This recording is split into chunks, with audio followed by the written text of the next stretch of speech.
Kung si BP Lenny nanalo, yung fuel hindi yun magmamahal ng sobra kasi tatanggalin niya yung excise tax doon. Si Senator Kiko, for sure, yung food security, yan, ibabalik. Malabo na kasi yung mata ko. Yan. Yun po sana talaga ang mas magandang nangyari. Kaso, wala marami po ang nagpabudol sa 20 kilo na bigas. Ibababa lahat ang bilihin. May Italiano gold na ipapamigay. Ang nangyari kabaliktaran.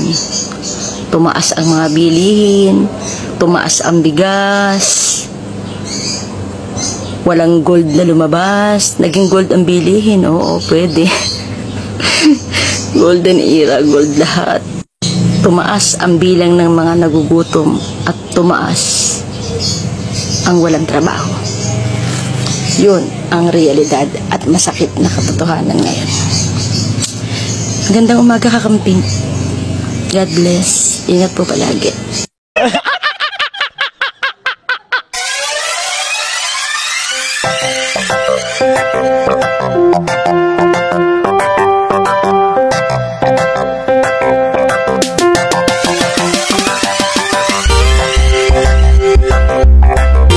Paalala lang ilang buwan pa lang po nakakaupo ang Marcos. Kung isisisi mo sa kanila yung pagtaas ng presyo, isisi mo sa mga nauna, huwag kay Marcos. At lalong-lalong huwag mong isisisi kay Duterte kasi may mas nauna pa dun. Bago si Duterte naging presidente, mahal na ang bilihin, mahal na yung mga mababa na yung pasahod, wala nang maraming lalong naghihirap. Nung umupo si Duterte kahit papano naibsan yan. Nung kahit papano na ibabayang. Kaso tumaas na ulit yan gawa ng pandemic. Kung lahat na lang kasi sisisi natin sa pamilyang Marcos, aba naman. Hindi naman po kasi tama yun, di ba? Ilang taon umupo ang mga dilawan. Dilaw nga pala yung background ko dito. Ilang taon sila umupo, may nangyari po ba? Tapos kay Marcos nyo isisisi. Kailan lang po umupo ulit ang Marcos? Eto pa, bibilangan kita. No? Ito magto-throwback tayo. Matalsik pa yung laway ko sa camera. Throwback tayo ng mga nagawa ni Marcos noon, no? At ano ba talaga ang mga nagawa ng kalaban or anti-Marcos nung sila na yung nakaupo. Okay, start tayo. At paalala nga po pala, no, natatandaan nyo po ba yung presidente nyo noon na tumingin sa tulay na puro basura? Tapos ngumiti-ngiti lang. Sino nakapagpalinis nun? Diba si Duterte? Tigilan nyo ako ng ganyan nyo. Eto, pakinggan nyo. Hindi nyo ba alam nung panahon ni Marcos, ang isang dolyar ay katumbas ay 2 piso. So ibig sabihin nun, mayaman ang Pilipinas noon kaysa ngayon. At eto paalala lang, no, nung pasukin ng mga Marcos ang mundo ng politika ay sadyang mayayaman na ho talaga yan. Yung bakit? Ito papaalala ko ulit. Sila lang naman, si Marcos lang naman ang abogado ng royal family na Italiano. Remember? O baka sadyang di lang kayo nagbabasa ng mga history natin noon. Minsan basa-basa din So baka hindi nyo kakilala ang mga Italiano. No, papaalala ko ulit sa inyo. Sila lang naman ang may-ari ng buong Pilipinas. Kaya nga po, ang pangalan noon ng Pilipinas ay Maharlika. Dahil sila po ang may-ari niyan, no? Nalala niyo na? At si Marcos lang naman ang kauna-unahang nilalang na nabuhay sa mundo, na nagkakaso, pero siya rin ang naging attorney. Galing, no? Siya lang naman ang nagtanggol sa sarili niya. Ayaw nyo kay Marcos, gawa ng hindi nyo rin kayang arukin yung talino niya. Ayaw nyo sa mga Marcos kasi hindi nyo rin kayang arukin ang kayamanan nila. Ayaw nyo kay Marcos, hindi nyo ba alam na nung sila pa ang abogado ng mga Italiano, ginto po ang pinapasweldo sa kanila. So ngayon, kung iisipin nyo sa hirap ng Pilipinas ngayon, kung pumasok lang or ang intention lang ng mga Marcos ay corrupt, mangurap, ano pang mapapala nila dahil sobrang yaman na ho nila. Isipin nyo nga yun. Ayaw na ayaw nila kay Marcos kasi hindi nila kaya to. Si Marcos lang naman po ang may pinakamataas na grado sa larangan ng abogasya. 98.80% ang taas ng IQ ni Marcos o grado. Rin yun, pinakamataas po yun sa kasaysayan ng abogasya. At ipapaalala ko lang sa inyo na nung si Marcos ang presidente, tayo lang naman ng Pilipinas ang may buwisit na buwisit na motor talaga to. Ayaw pa rin nila kay Marcos. Hindi nyo ba alam na nung presidente si Ferdinand Marcos Sr. tayong Pilipinas ang may pinakamalakas o tayo ang pinaka number 1 exporter ng bigas at asukal sa ibang bansa. Pero nung wala na si Marcos sa gobyerno, nga na tayo na yung sinusuplayan ng bigas, tayo pa yung sinusuplayan ng asukal. Na samantalang noon, tayo yung number 1 na tiga-export, tiga-supply sa ibang bansa. Anong nangyari? At paalala lang po, no, si Marcos din po ang nagtayo ng Manila International Airport na ngayon ay pangalan ay NAIA, Ninoy International Airport.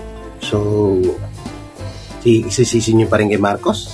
At paalala lang, no, baka nakakalimutan nyo ulit, si Marcos lang naman, no, o proyekto lang naman ni Marcos ang LRT1, Center of the Philippines, Kidney Center of the Philippines, yung Pilipino, Bataan Nuclear Power Plant, Coconut Palace, meron pa, PICC, SLEX, and LEX. At ang pinakamahabang tulay sa Pilipinas, walang iba kundi ang San Juanico Bridge.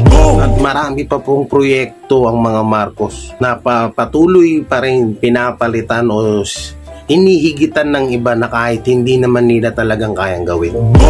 Ngayon nyo sabihin sa akin na napakasama o napakahirap ng Pilipinas nung si Marcos na ang nakaupo noon. Kasi kung ikaw ate, kung yung sinasabi mo ay yung Marcos ngayon, yung si BBM Marcos, ikakaupo pa lang ho niyan, no? Kakaupo pa lang po niyan ngayon. Kaya wag ho natin agad husgahan. Tsaka ito dagdag ko rin pala para malaman ng lahat ng mga kabataan ngayon. Nung panahon ni Marcos, tayo lang naman po ang may pinakamalakas na war weapon sa kasaysayan. Tsaka nung panahon ni Marcos, bawal kang uminom sa kalsada. At mahigpit na pinagbabawal ang droga. At ayaw ni Marcos na bumili ang mga foreigner sa real estate, no? Dahil syempre ibang ano nga naman yun, no? Alam nyo, minsan magbasa-basa kayo, ha? Tsaka kung sa katalinuhan lang naman ang usapan, walang-wala na kayo kay Marcos. Alam naman ang kauna-unahan na presidente na hindi nagkukodigo kapag may mga sona or may mga tawag dito, talumpati. Kapag nagtatalumpati si Marcos, hindi siya gumagamit ng kodigo. Wow. At ito ba pala, dagdag ko pa rin, hihigil ako eh. Si Marcos lang naman ang nakapagpatayo. 37 na national school ang pinatayo ni Marcos. At si Marcos lang naman ang nakapagpagawa ng 47 na university dito sa Pilipinas. At si Marcos lang naman ang nakapagpagawa ng 20 power plant dito sa Pilipinas. Isa na dito yung Bataan Nuclear Power Plant. Na anong ginawa? Pinasara na ng mga Aquino. Pinasara po ng mga Aquino ang nuclear power plant sa Bataan. Para sa kaalaman nyo lang, ha. Dagdag ko lang din, mahigit 20 na tulay ang pinagawa ng ni Marcos dito sa Pilipinas. At hindi basta-bastang tulay lang, hindi gawa sa kahoy. Gets nyo na yun kung ano yan. At ipapaalala ko rin sa inyo kung ano yung mga bansa, mga batas pala, hindi pala bansa. Ipapaalala ko sa inyo kung ano yung mga batas na naipasa ni Marcos nung siya pa yung nakaupo dito sa Pilipinas. POEA, TESDA. So bali, iba pangalan noon yan, pinalitan lang ng TESDA ngayon. SSS, Marcos din yan. GSIS, Marcos din yan. Pag-asa, Marcos din yan. Nawasa, Marcos agin yan. Death penalty, Marcos pa rin yan. Enman Peño, Marcos din yan. Kasi mga kakwela, mga kabiyaya, ang dami pa pong mga napasa na mga batas or nagawa ni Marcos dito sa Pilipinas. Sadyang marami lang talagang ayaw kay Marcos kasi nga alam tinatawag nyo na yung katulad nung sinabi ko sa video nung nakaraan na kahit anong gawin na kabutihan na isang tao, pag ayaw nyo sa kanya, kahit anong gawing kabutihan o magawang mabuti niyan, kakamuhian nyo pa rin yan. So, dito ni ate, nasa video, halos lahat na lang sinisi kay Marcos. Ito mong baka makeup nito, pagtaas ng makeup, isisi mo kay Marcos ha. Ilang buwan pa lang nakakaupo si Marcos, isisisi mo na agad. Samantalang yung manok mo or tag dito yung politiko mo, ilang taon na silang nakaupo dito sa Pilipinas na wala namang pinagbago. May nagbago ba? Siguro ngayon mayroon na kasi Marcos na ulit ang nakaupo. Alam nyo, imbis na tupagin nyo, lumaban sa ating gobyerno, kung ako sa inyo, sumang-ayon na lang kayo at sumunod para sa ikakabuti nyo lang din yan. Real talk, yung panahon ng mga Aquino, wala akong halos napapanood na may mga nagrarally na anti Ninoy Aquino or Aquino, no? Parang nung umupo na ulit si Marcos, parang ang dami ng kumakalaban. Pero nung panahon nila, wala. Ang ginagawa ay hinahayaan. Nahayaan sila nun kasi nasa isip at nasa puso ng mga talagang solid Marcos balang araw makakaupo at makakaupo pa rin si Marcos. At hindi nga nagkamali sila, natupad. So ngayon, sa lahat ng makakapanood dito, huwag natin isisi. Oo. Hayaan muna natin na kakaupo pa lang ng tao ng ating presidente na si BBM. Hayaan natin na pagbigyan pa natin siya ng konting panahon. Hindi naman kasi nadadaan sa madali yan Lahat yan idinadaan sa magandang proseso. Lahat yan pinag-aaralan ng mabuti. Lahat yan kailangan na talagang 100% na sure na yung plano na yan. Hindi yan basta-basta. Kung kayong nagmamadali, kayo umupo doon, kayo maging presidente, tignan natin yung lumuha mata nyo kakaisip. Masyado kayong atak.